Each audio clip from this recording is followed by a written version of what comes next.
अपने को क्वेश्चन है थ्योरम नंबर 8 है that is a V vector space है एंड डब्ल्यू अपने को वैक्टर स्पेस है तो मैपिंग जा रही है अपने को वी तो लैके डब्ल्यू ਦੇ ਵਿੱਚ ਕਹਿੰਦੇ ਆ ਜਿਹੜੀ ਮੈਪਿੰਗ ਹੈਗੀ ਹੈ ਇਹ ਲੀਨੀਅਰ ਟਰਾਂਸਫਾਰਮੇਸ਼ਨ ਮੈਪਿੰਗ ਹੈ ਤੇ ਪ੍ਰੂਵ ਕਰੋ ਕਿ range of T is a subspace of vector space V W over the field F ਤੇ ਆਪਾਂ ਪ੍ਰੂਵ ਕਰਨਾ ਹੈ ਕਿ range of T is a subspace of W आप ये प्रूफ करना है। हुण अपने को वी जी वैक्टर स्पेस है वो एलीमेंट हो गए वी समॉल वी की तरह तो आप जी मैपिंग लगा दी टी मैपिंग है कि वी तो डब्लू वाल जा रही है तो डब्लू के एलीमेंट किदा दे हो गए T mapping of V element T of V वाले एलीमेंट जोड़े हो गए वो डब्लू के एलीमेंट हो गए तो उन्होंने आप डब्लू की तरह लिखांगे। चलो प्रूफ करते हैं आप we know that the range of T हूँ रेंज ऑफ टी के एलीमेंट किदा दे हो गए that is a W type के एलीमेंट हो गए क्योंकि डब्लू वड्डी डब्लू है that is a capital W is a vector space है तो वो एलीमेंट किदा दे हो गए स्मॉल डब्लू तरके हो गए तो स्मॉल डब्लू किदा दे हो गए T mapping of V element तो जोड़ा वी एलीमेंट होगा वो वैक्टर स्पेस कैपिटल वी का होएगा तो वी वैक्टर स्पेस है वो ਜਿਹੜੇ भी एलीमेंट ने उन्होंने जो मैपिंग लगा दूंगे तो डब्लू सैट के चल जूगे तो उन्होंने रेंज ऑफ टी कवांगे। हुण अपने को जी मैपिंग दी है हुण देखो जी उन्होंने टी मैपिंग दी है वी तो जी डब्लू वाल जा रही है वो लीनियर ट्रांसफॉर्मेशन है। अगर वो लीनियर ट्रांसफॉर्मेशन है तो बाय डेफिनेशन आप लगा दें कि फॉर ऑल कि अपने को वी वैक्टर स्पेस के विचों आप एलीमेंट लवांगे वी तो उत्ते आप मैपिंग लगावांगे तो कैपिटल डब्लू नू बिलोंग करेगा। ये डेफिनेशन हो गई। तो टी ऑफ वी आप कि इक्वल लिखा दैट इज स्मॉल डब्लू दे तो स्मॉल डब्लू बिलोंग कर गया कैपिटल डब्लू नू। ਇਹਦਾ मतलब ये हो गया कि जोड़ा रेंज ऑफ टी है वो बिलोंग करेगा capital of W capital of W vector space नू। हुण आप लै लैंदे कि दो एलीमेंट लै लैंदे रेंज ऑफ टी दे विचों एक W1 ले लिया एक W2 ले लिया वो आप किनू बिलोंग करे range of T range of T नू बिलोंग करे इट मीनस कि जो W1 होएगा वो भी रेंज टी नू बिलोंग करेगा। अगर रेंज टी नू बिलोंग करेगा देयर एग्जिस्ट कोई V1 एलीमेंट होएगा किहदे विच कैपिटल V1 दे कैपिटल V वैक्टर स्पेस है वो कोई V1 एलीमेंट होएगा ਉਹਦੇ ਤੇ ਜਦੋਂ ਆਪਾਂ मैपिंग लगा देंगे तो W1 के बराबर हो जाएगा। सेम इदा W2 अगर बिलोंग कर रहा रेंज ऑफ टी नू फिर देयर एग्जिस्ट ये डेफिनेशन लगती पई है कि अगर कोई एलीमेंट है वो रेंज ऑफ टी नू बिलोंग कर रहा है इट मीनस कि देयर एग्जिस्ट कोई एक इदा का एलीमेंट होएगा कैपिटल वी वाली वैक्टर स्पेस दे विच कि जो आप मैपिंग लगावांगे उस एलीमेंट ते तो W2 के बराबर हो जाएगा। हुण आप प्रूफ की करना है कि range of T is a subspace of W आप ये प्रूव करना है कि range of T is a subspace of W. हुण सानू इन्ना तो पता लग गया कि range of T non empty है range of T that is a non empty है। अगर नॉन एम्पटी है तो मैनू पता है कि अगर किसी सैट नू आपां सबस्पेस प्रूफ करीदा है तो वो मेरे को की होंदा सी पहले मैं उन्होंने की कहता ही आप लैट लैंदे अल्फा बीटा बिलोंग कर रहा सी कोई फील्ड का एलीमेंट बाय डेफिनेशन कि अल्फा बीटा कोई फील्ड नू बिलोंग करता है फिर देयर एग्जिस्ट कि alpha V1 plus beta V2 अपने को बिलोंग करना चाहिए सैट डब्लू वी दे विचों सॉरी रेंज ऑफ टी दे विचों। अगर रेंज ऑफ टी नू बिलोंग कर गया इट मीनस कि वो सबस्पेस है वैक्टर फील्ड एफ दे। हुण देखो ध्यान नाल अगे की कीता आपां उही डेफिनेशन यूज़ की आपां लै लिया लैट अल्फा ते बीटा बिलोंग कर गए फील्ड दे विचों डेफिनेशन आपां यूज़ की। हुण अल्फा बीटा बिलोंग करके फील्ड दे विचों ते V1 ते V2 बिलोंग कर गए आ कैपिटल वैक्टर स्पेस दे विचों V1 ते V2 बिलोंग करके कैपिटल वैक्टर स्पेस V दे विचों। हुण alpha V1 plus beta V2 लगावांगे स्केलर मल्टीप्लिकेशन एंड एडिशन वो आल्सो बिलोंग करूगा कैपिटल V नू। हुण कैपिटल V नू बिलोंग कर गया तो डेफिनेशन है मैपिंग कित्थों दी जा रही है मैपिंग जा रही है V तो W1 नू। हुण आप वी का एलीमेंट किदा का हो गया alpha V1 plus beta V2 हुण उहदे ते आप मैपिंग लगा देंगे टी ऑफ मैपिंग है alpha V1 plus beta V2 वो इक्वल टू हो गया अल्फा स्केलर है अपने को बाहर आ जाएगा alpha T of V1 plus beta T of V2। हुण टी V1 अपने को W1 के बराबर है टी V2 अपने को W2 के बराबर है इट मीनस कि आ जिहड़े एलीमेंट हो गए वो किहदे तो बिलोंग करके that is a range of T नू। हुण अगर ये रेंज ऑफ टी नू बिलोंग कर गए इट मीनस कि जो W1 W2 एलीमेंट है वो रेंज टी नू बिलोंग कर गए एंड अल्फा एंड बीटा भी बिलोंग कर गए फील्ड नू तो alpha W1 plus beta W2 भी बिलोंग कर गए रेंज ऑफ टी नू इट मीनस कि range of T is a subspace of vector W over the field of F। ਇਹਦਾ मतलब कि साढ़े को इत्थे प्रूफ हो जाता है कि अगर आप किसी mapping the element the range लैंदे हैं तो range is always सबसैट of W vector space. तो नैक्सट डेफिनेशन है वेरी इंपोर्टेंट डेफिनेशन है जिहड़ी अपने को हैगी है, नाम हैगा नल स्पेस या जिन्हों कहते करनल। करनल ते नल स्पेस दोनों सेम चीज़ां हैं। डेफिनेशन की है, कहते कि W ते V दो वैक्टर स्पेसिस ने। कहते मैपिंग जा रही है T मैपिंग जा रही है V तो लैके W1 नूं, वो लीनियर ट्रांसफॉर्मेशन है। ये जरूर याद रखना लीनियर ट्रांसफॉर्मेशन है। दैन ਆਪਾਂ प्रूव करेंगे set of all those vector. कहते कि अगर V दे विच सैट ऑफ ऑल V दे विच अपने को एलीमेंट आ जाते V1 V2 V3 तो लैके Vn, जिन्ने भी एलीमेंट है set of all those vectors in V whose images under the transformation is 0। कहते कि वो एलीमेंट वैक्टर V दे विचों जिन्ना दी मैपिंग होने तो बाद W दे विच वो 0 एलीमेंट के बराबर हो जाते हैं, 0 एलीमेंट के बराबर हो जाते आफ्टर मैपिंग।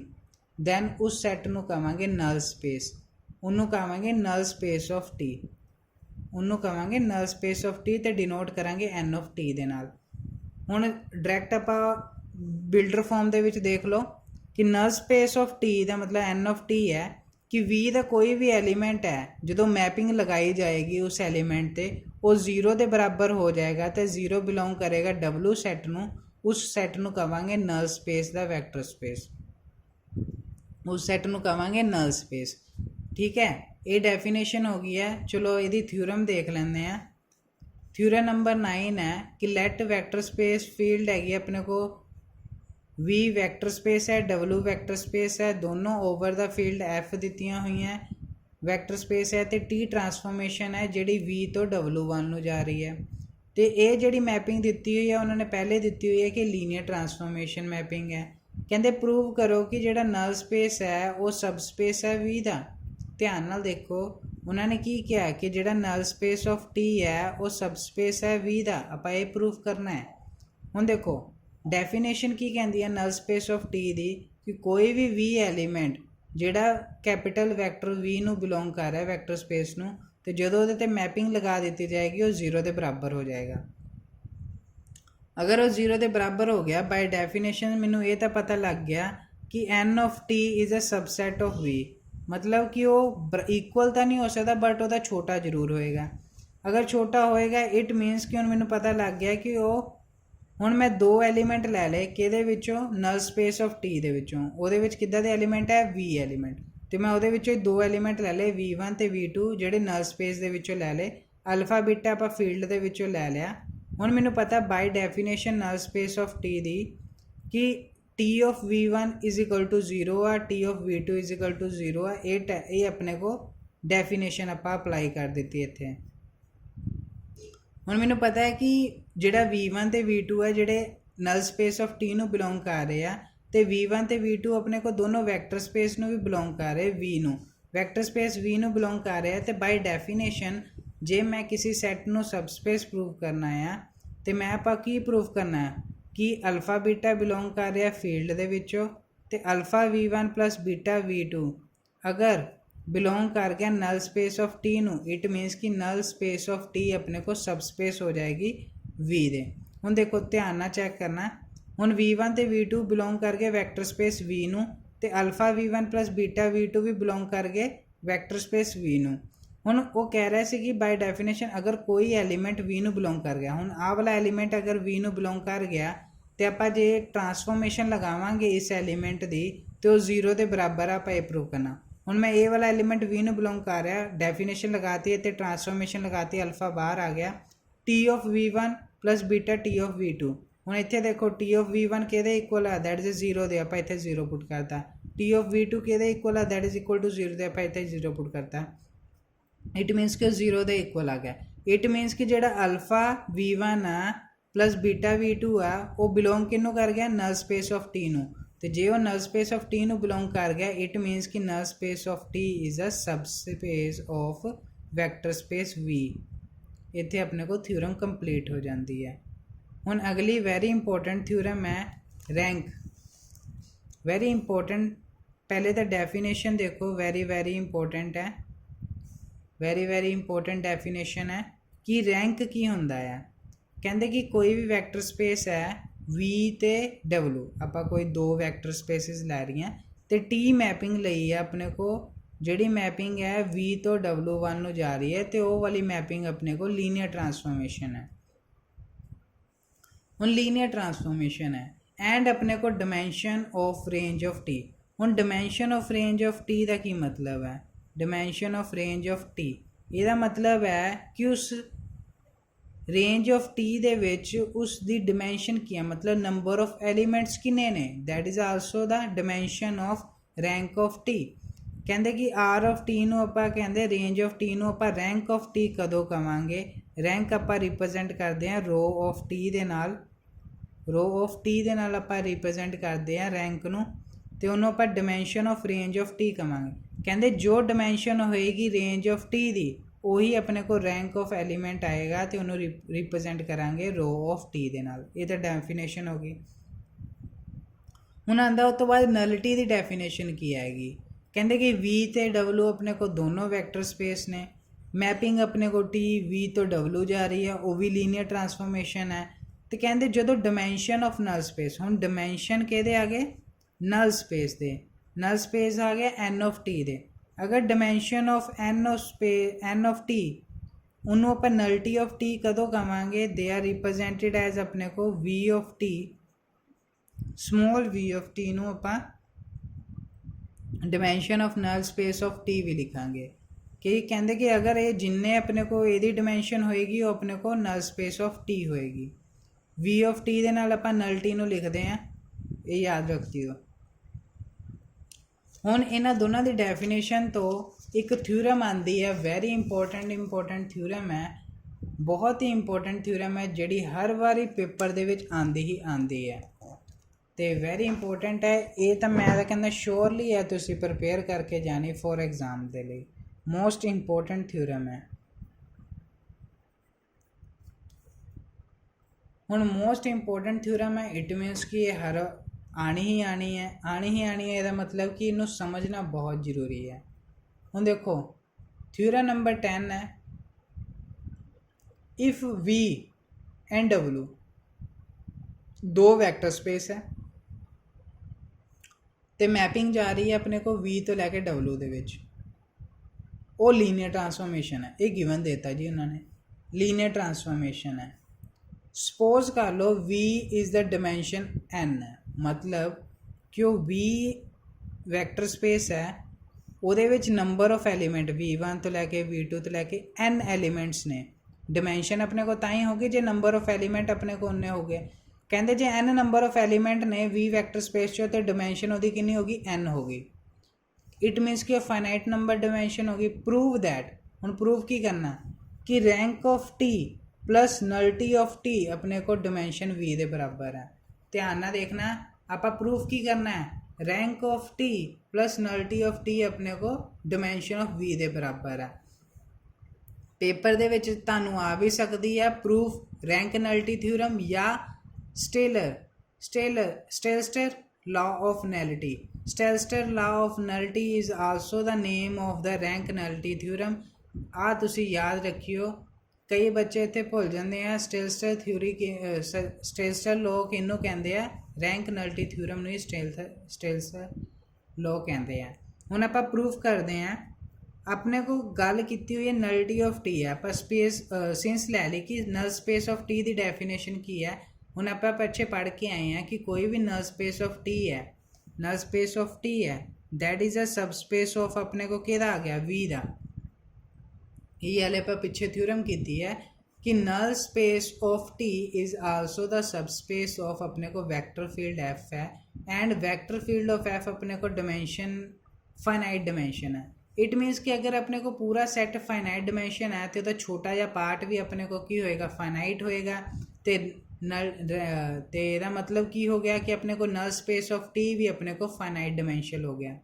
हुण नल स्पेस ऑफ T अपने को फाइनाइट डिमेंशन है, आप मान लिया ਹੁਣ ਮੰਨ ਲਿਆ ਕਿ ਆਪਣੇ को जो डिमेंशन है अगर ये फाइनाइट है नल स्पेस की डिमेंशन अगर अपने को फाइनाइट है तो इट मीनस कि की होएगा आप उन्होंने ले लिया कि वो पी के बराबर है मतलब कि जो नल स्पेस टी सैट हैगा आ ਉਹਦੀ डिमेंशन ਉਹਦੇ ਵਿੱਚ पी एलीमेंट्स ने तो पी एलीमेंट हम एन तो छोटे हो गए या बराबर होगा ਹੁਣ कोई भी सब स्पेस है या ਉਹਦੇ बराबर हो सकता है या उस तो छोटा होएगा वही साइन है या पी एन तो बराबर होएगा या उस तो छोटा होएगा तो डिमेंशन ऑफ वी के बराबर है अगर एन के बराबर है तो डिमेंशन ऑफ वी के बराबर हो जाएगा हुण सानू ये पता लग गया कि नल्टी ऑफ टी अपने को पी के बराबर है हुण therefore null space of T has a basis हुण अगर अपने को अगर नल्टी ये डिमेंशन अपने को फाइनाइट डिमेंशन ने फिर वो बेसिस भी हो गए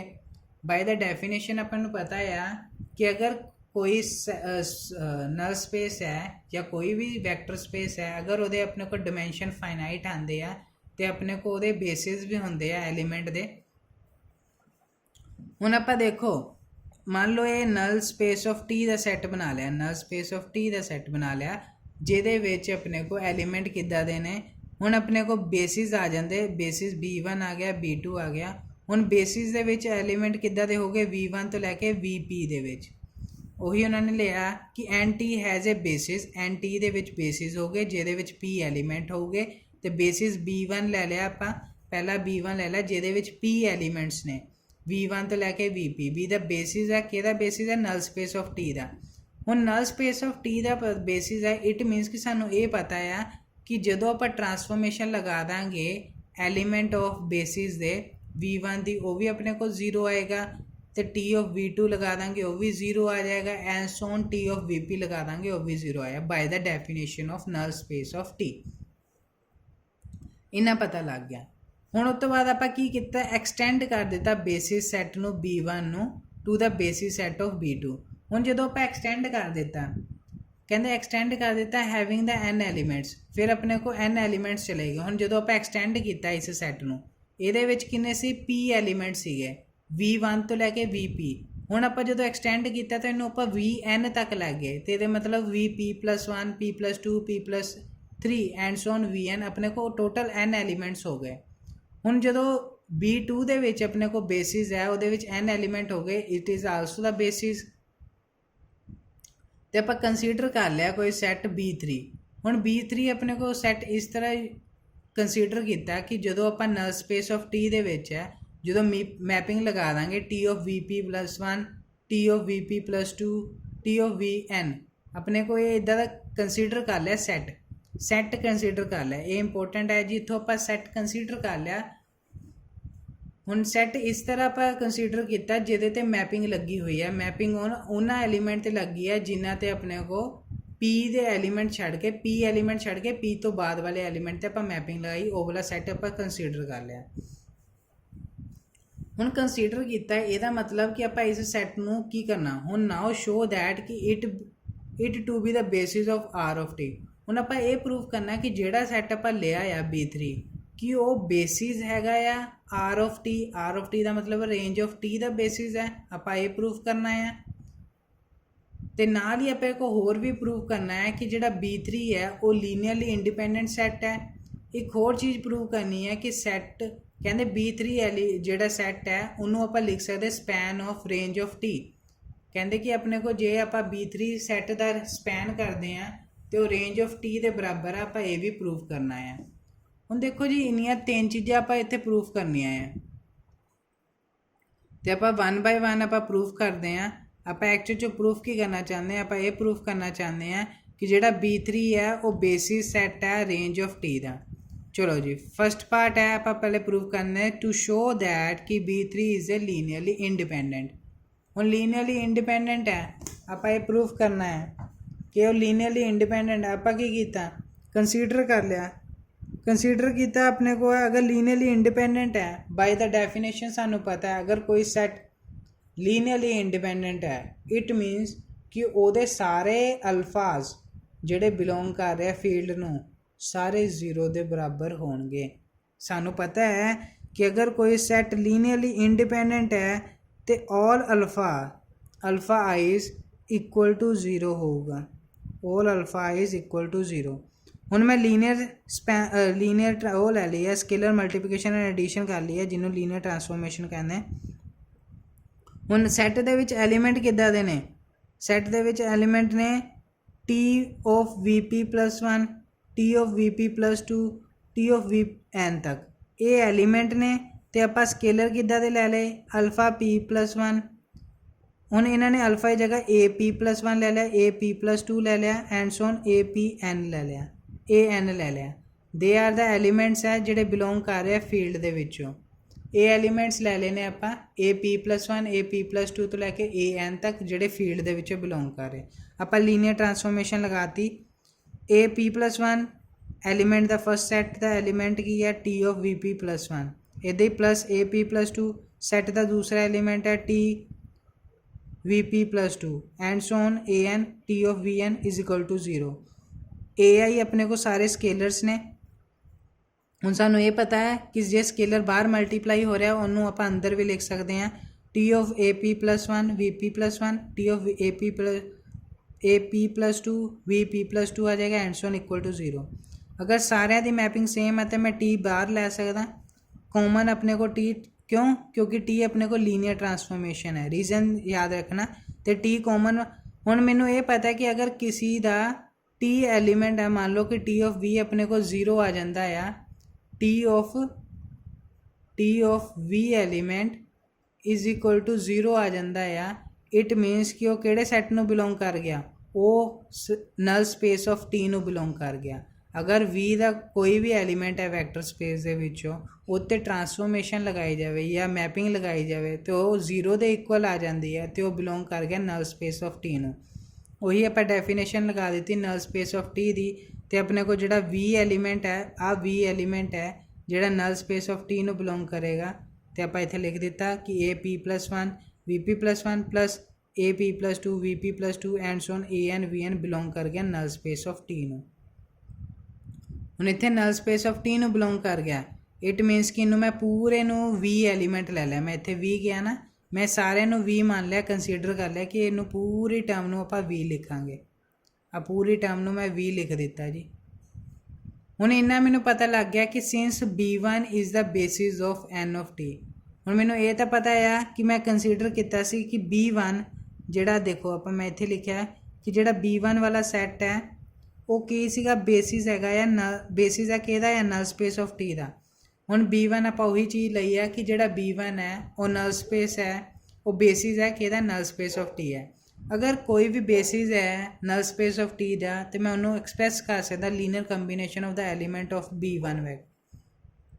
ਡੈਫੀਨੇਸ਼ਨ ਲਗਾ ਦਿੱਤੀ, ਬੇਸਿਸ ਦੀ ਡੈਫੀਨੇਸ਼ਨ ਲਗਾ ਦਿੱਤੀ ਕਿ ਅਗਰ ਕੋਈ ਵੀ B is a basis of N of T है तो वो जोड़ा एलीमेंट होएगा नल स्पेस ऑफ T दे विच उन्होंने आप एक्सप्रैस कर सकते in the linear combination of the element of B1। मैं वही किया।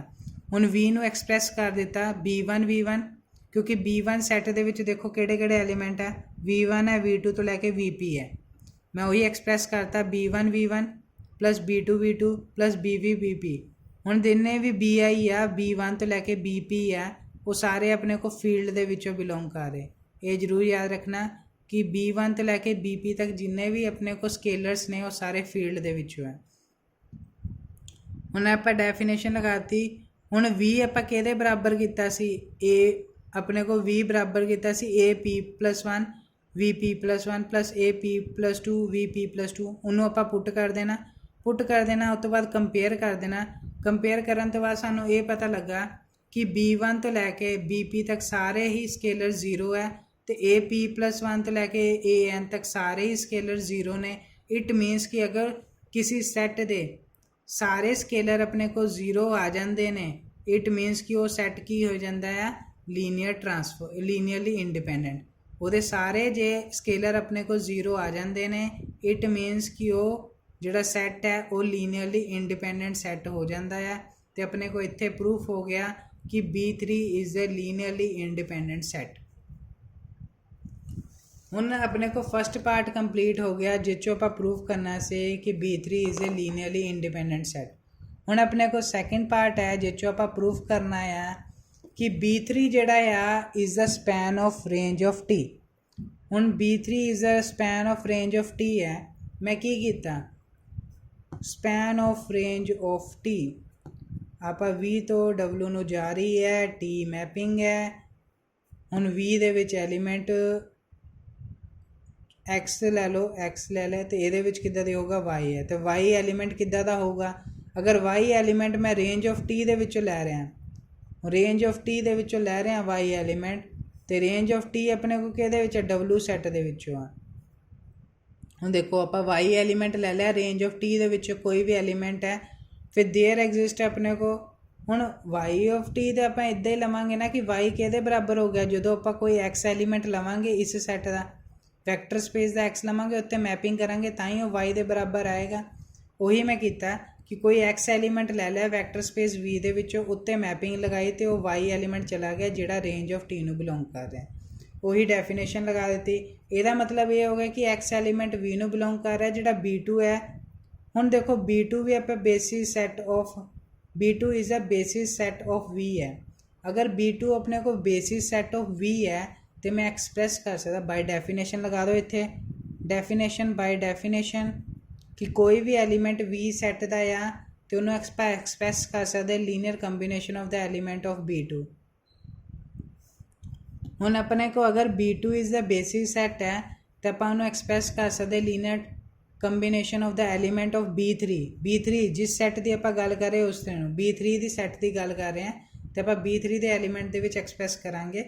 ਤੇ ਮੈਂ X ਨੂੰ ਇਕੁਅਲ ਲਿਖ ਲਿਆ, ਦੈਟ ਇਜ਼ α1 V1, ਕਿਉਂਕਿ ਹੁਣ ਦੇਖੋ B3 ਦੇ ਵਿੱਚ ਐਲੀਮੈਂਟ ਕਿੱਦਾਂ ਦੇ ਨੇ, ਧਿਆਨ ਨਾਲ ਦੇਖੋ ਕਿ B3 ਦੇ ਵਿੱਚ ਐਲੀਮੈਂਟ ਕਿੱਦਾਂ ਦੇ ਸੀਗੇ। ਹੁਣ B3 ਐਲੀਮੈਂਟ ਦੇਖੋ ਕਿੱਦਾਂ ਦੇ ਨੇ, B3 ਦੇ ਵਿੱਚ ਐਲੀਮੈਂਟ ਨੇ ਆਪਣੇ ਕੋ B2 ਦੇ ਵਿੱਚ ਦੇਖੋ ਕਿੱਦਾਂ ਦੇ ਨੇ, V1 V2 VP+1 VP+2 ਤੋਂ ਲੈ ਕੇ Vn ਤੱਕ। ਇਹ ਸਾਰੇ ਐਲੀਮੈਂਟ ਆਪਣੇ ਕੋ ਕਿਹਦੇ ਵਿੱਚ ਨੇ, B2 ਦੇ ਵਿੱਚ ਹੈ। ਤੇ B2 ਦੇ ਵਿੱਚ ਨੇ ਤੇ ਆਪਾਂ ਇੱਥੇ ਆਪਾਂ ਸਹੀ ਕਰ ਲੈਣਾ ਹੈ, ਇੱਥੇ ਗਲਤ ਦਿੱਤਾ ਹੋਇਆ, ਇੱਥੇ B3 ਨਹੀਂ ਆਣਾ, B2 ਆਣਾ ਹੈ। ਤੇ ਇੱਥੇ B2 ਆਏਗਾ ਤੇ ਮਤਲਬ X ਐਲੀਮੈਂਟ ਨੂੰ ਆਪਾਂ ਐਕਸਪ੍ਰੈਸ ਕਰ ਦਿੱਤਾ linear combination of the element of B2। ਹੁਣ α1 V1 ਆ ਗਿਆ ਪਲੱਸ α2 V2 ਆ ਗਿਆ and so on αn Vn ਆ ਗਿਆ। ਤੇ ਜਿੰਨੇ ਵੀ ਸਕੇਲਰਸ ਨੇ αi ਸਾਰੇ ਸਕੇਲਰਸ ਨੇ। ਹੁਣ ਆਪਾਂ ਉੱਤੇ ਟਰਾਂਸਫੋਰਮੇਸ਼ਨ ਲਗਾ ਦਿੱਤੀ, T ਔਨ ਬੋਥ ਸਾਈਡ ਆਪਾਂ ਮੈਪਿੰਗ ਲਗਾ ਦਿੱਤੀ ਔਨ ਬੋਥ ਸਾਈਡ, ਤੇ T ਆਫ X ਆਪਣੇ को Y ਦੇ ਬਰਾਬਰ ਹੋ ਗਿਆ। α1 α2 α3 ਦੇ ਆਰ ਦਾ ਸਕੇਲਰ ਹੈ, ਉਹ ਬਾਹਰ ਆ ਜੂਗੇ। ਤੇ T ਆਫ V1 ਆ ਗਿਆ, T ਆਫ V2 ਆ ਗਿਆ, T ਆਫ VP ਆ ਗਿਆ, T ਆਫ VP+1 ਆ ਗਿਆ, ਤੇ T ਆਫ Vn ਆ ਗਿਆ। ਹੁਣ ਮੈਨੂੰ ਪਤਾ ਹੈ ਕਿ ਜਿਹੜੀ ਟਰਾਂਸਫੋਰਮੇਸ਼ਨ ਹੈ ਉਹ ਲੀਨੀਅਰ ਟਰਾਂਸਫੋਰਮੇਸ਼ਨ ਹੈ, ਜਿਹਦੇ ਕਰਕੇ ਅਲਫਾ ਬਾਹਰ ਆ ਗਿਆ। ਹੁਣ ਮੈਨੂੰ ਇਹ ਵੀ ਪਤਾ ਕਿ T ਆਫ Vn ਆਪਣੇ को 0 ਦੇ ਬਰਾਬਰ ਹੈ, T ਆਫ V2 ਵੀ 0 ਦੇ ਬਰਾਬਰ ਹੈ, ਔਰ T ਆਫ VP ਵੀ ਆਪਣੇ को 0 ਦੇ ਬਰਾਬਰ ਹੈ। ਤੇ ਜਿਹੜੇ ਬਾਕੀ D ਆਫ VP+1 ਹੈ ਤੋਂ ਲੈ ਕੇ Vn ਹੈ, ਇਹ 0 ਦੇ ਬਰਾਬਰ ਨਹੀਂ ਹੈਗੇ। ਤੇ ਆਪਣੇ को ਬਚ ਕੀ ਜਾਂਦਾ A of P+1 T of VP+1 A P+2 T of VP+2। ਹੁਣ ਦੇਖੋ ਧਿਆਨ ਨਾਲ ਦੇਖੋ ਕਿ ਜਿਹੜਾ Y ਐਲੀਮੈਂਟ ਹੈ ਉਹ ਐਕਸਪ੍ਰੈਸ ਹੋ ਗਿਆ linear combination of the element of B3। ਕਿ ਆਪਾਂ ਪ੍ਰੂਫ ਕੀ ਕਰ ਦਿੱਤਾ ਕਿ Y ਐਲੀਮੈਂਟ ਹੈ, Y ਐਲੀਮੈਂਟ ਕਿਹਦਾ ਸੀਗਾ, ਰੇਂਜ ਆਫ T ਦਾ। ਅਗਰ ਰੇਂਜ ਆਫ T ਦਾ ਕੋਈ ਐਲੀਮੈਂਟ ਹੈ ਉਹ ਐਕਸਪ੍ਰੈਸ ਹੋ ਗਿਆ linear combination of linear span of the element of B3। ਜੇ ਐਕਸਪ੍ਰੈਸ ਹੋ ਗਿਆ linear span of the element of B3, ਜਾਂ ਆਪਾਂ ਲੀਨੀਅਰ ਕੰਬੀਨੇਸ਼ਨ ਲਿਖ ਲੈਂਦੇ, linear combination of the element of B3। It means ਕਿ ਜਿਹੜਾ ਸੈੱਟ B3 ਹੋਏਗਾ ਉਹਨੂੰ ਆਪਾਂ span of range of T ਕਵਾਂਗੇ, ਤੇ ਜਿਹੜਾ B3 ਆ ਉਹ ਬੇਸਿਸ ਹੋ ਜਾਏਗਾ ਰੇਂਜ ਆਫ T ਦੇ ਵਿੱਚ, ਤੇ ਉਹਦੇ ਵਿੱਚ ਜਿਹੜੇ ਐਲੀਮੈਂਟ ਹੋਗੇ ਉਹ n-p ਆ। ਧਿਆਨ ਨਾਲ ਦੇਖੋ ਇਹ P ਤੋਂ n ਤੱਕ ਜਾ ਰਹੇ ਨੇ, ਤੇ ਇਹਦੇ ਵਿੱਚ P ਵਾਲੇ ਐਲੀਮੈਂਟ ਜਿਹੜੇ ਫਸਟ P ਵਾਲੇ ਐਲੀਮੈਂਟ ਨਹੀਂ ਹੈਗੇ, ਤੇ ਉਹਨੂੰ n-p ਐਲੀਮੈਂਟ ਹੋ ਗਏ ਰੇਂਜ ਆਫ T ਦੇ ਵਿੱਚ। ਇਹਦਾ ਸਾਨੂੰ ਇਹ ਪਤਾ ਲੱਗ ਗਿਆ ਕਿ ਡਿਮੈਂਸ਼ਨ ਆਫ ਰੇਂਜ ਆਫ T ਆਪਣੇ ਕੋਲ ਕੀ ਹੈ, n-p ਹੈ। ਤੇ ਹੁਣ ਦੇਖੋ ਇਹਦੀ ਮੈਨੂੰ n-p ਹੋ ਗਈ, ਤੇ ਨਲ ਸਪੇਸ ਦੀ ਕਿੰਨੀ ਸੀਗੀ ਡਿਮੈਂਸ਼ਨ, ਇੱਥੇ ਸਟਾਰਟਿੰਗ ਦੇ ਵਿੱਚ ਨਲ ਸਪੇਸ ਦੀ ਡਿਮੈਂਸ਼ਨ ਕਿੰਨੀ ਹੈ, p। ਤੇ ਹੁਣ ਰੈਂਕ ਆਫ T ਦੀ ਡਿਮੈਂਸ਼ਨ ਕਿੰਨੀ ਹੋਗੀ, n-p। ਤੇ ਆਪਣੇ ਕੋ ਦੋਨਾਂ ਨੂੰ ਐਡ ਕਰ ਦਾਂਗੇ n-p + p, ਤੇ p ਨਾਲ p ਕੈਂਸਲ ਹੋ ਗਿਆ, ਤੇ ਉਹ ਡਿਮੈਂਸ਼ਨ ਆਪਣੇ ਕੋ v ਦੇ ਬਰਾਬਰ ਆ ਗਈ। ਇੱਥੇ ਸਾਡੇ ਕੋਲ ਥਿਊਰਮ ਕੰਪਲੀਟ ਹੋ ਜਾਂਦੀ ਹੈ। ਵੈਰੀ ਇੰਪੋਰਟੈਂਟ ਥਿਊਰਮ ਹੈ ਜਿਹੜੀ ਆਣੀ ਹੈ ਜਿਹਨੂੰ ਕਹਿੰਦੇ ਆਪਾਂ ਰੈਂਕ ਨਲਟੀ ਥਿਊਰਮ ਹੈ ਤੇ ਸਟਿਲਸਟਰ ਲਾ ਆਫ ਨਲਟੀ ਹੈ, ਵੈਰੀ ਇੰਪੋਰਟੈਂਟ ਥਿਊਰਮ ਹੈ। ਨਾਲ ਆਪਣੇ ਕੋਲ ਦੂਸਰੀ ਤਰ੍ਹਾਂ ਵੀ ਆ ਸਕਦੀ ਹੈ, ਇਹ ਵੀ ਸਟੇਟਮੈਂਟ ਹੀ ਹੈ ਰੈਂਕ ਨਲਟੀ ਥਿਊਰਮ ਦੀ, कि अगर B अपने को बेसिस है सेट वेक्टर स्पेस V है, then the set of T of B, mapping of B लगा दें, दैट इज टी V1 तो लेके टी VM तक, be the span of range of T, then find out they are the linearly independent set in T of V is the rank of T। Same अपने को ऊपर वाली ही theorem proof कर देनी है, वही सेम स्टेटमेंट है, that is a rank nullity theorem दी अपने को क्लियर हो जाएगी। ओके